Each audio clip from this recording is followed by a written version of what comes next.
Cas avérés, nous avons des cas de massacres, nous avons des cas d'assassinats ciblés de personnes sur simple suspicion de collaboration avec les combattants auto-rwandais.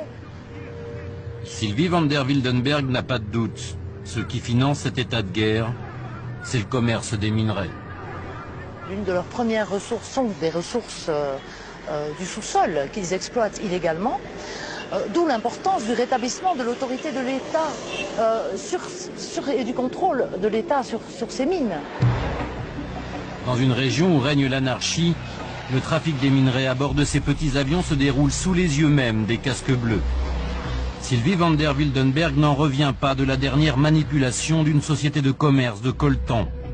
MPC, cette compagnie sud-africaine, utilisait 7 hélicoptères aujourd'hui bloqués sur le tarmac pour éviter tout contrôle sur le transport de ces minerais. Il était siglé Nations Unies, en toute illégalité bien sûr.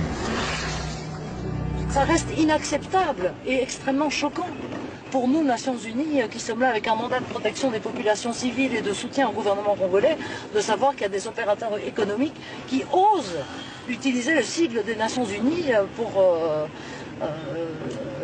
transporter leurs matières premières.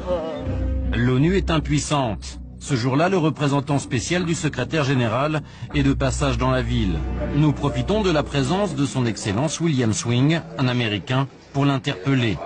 4 ans après le rapport de l'ONU, rien n'est réglé. Il se passe des choses abominables. Absolument. Des massacres avec des... Je ne peux pas dire d'autres mots que des massacres, des tortures. Nous lui parlons massacre. Il répond programme de formation de l'armée congolaise.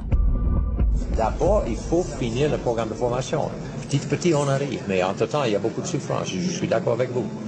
Et dernier point à propos des mines. Oui. Dehors de Coltan, Kassikeri. Oui. Une bonne partie des mines sont sous le contrôle justement de ces groupes. Oui, c'est vrai. C'est vrai. Et donc alimentent les caisses de ces groupes. Oui. Alors, est-ce qu'il n'y a pas de solution pour au moins couper le supply financier de Effectivement, il faut faire plus. Il faut essayer d'aller contre eux. Et ce que nous essayons de faire avec les FRDC. Mais c'est une honte pour le pays que les richesses naturelles sont volées comme ça par les groupes qui utilisent l'argent pour acheter les armes. Ce que le diplomate ne dit pas, c'est qu'il y a derrière ces guerres toute une filière de gros intérêts économiques. L'hypocrisie est générale, tout le monde prospère sur le commerce du minerai.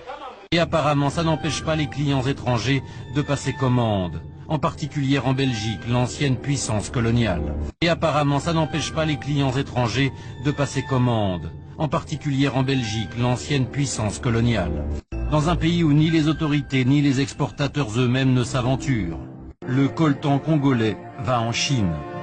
Sur 1 milliard de téléphones mobiles produits chaque année dans le monde, 500 millions sont fabriqués en Chine, la moitié.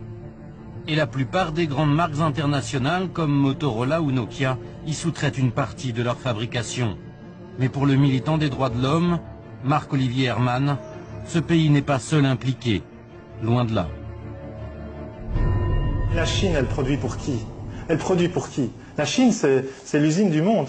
Elle produit pour nous, la Chine. Et d'ailleurs, même les sociétés qui produisent en Chine, bien souvent, ce sont des filiales de grandes sociétés occidentales. Donc, c'est trop facile de dire que le problème, c'est les Chinois. Non, les Chinois, c'est nous.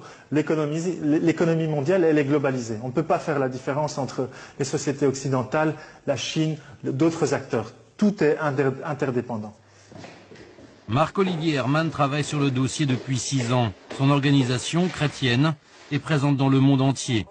Un garçon à prendre très au sérieux, il n'en est pas à sa première campagne victorieuse.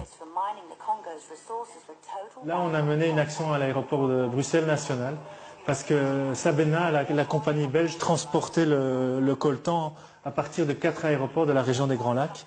Et donc, on voulait interpeller la Sabena qui était nommée dans le rapport des Nations Unies en disant à la Sabena, mais vous devez prendre vos responsabilités.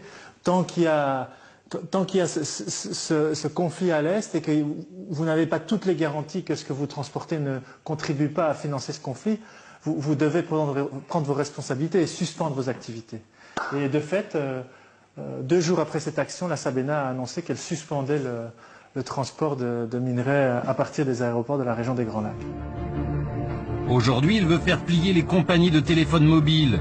Face aux critiques publiques, les compagnies de téléphone ont multiplié les campagnes de communication.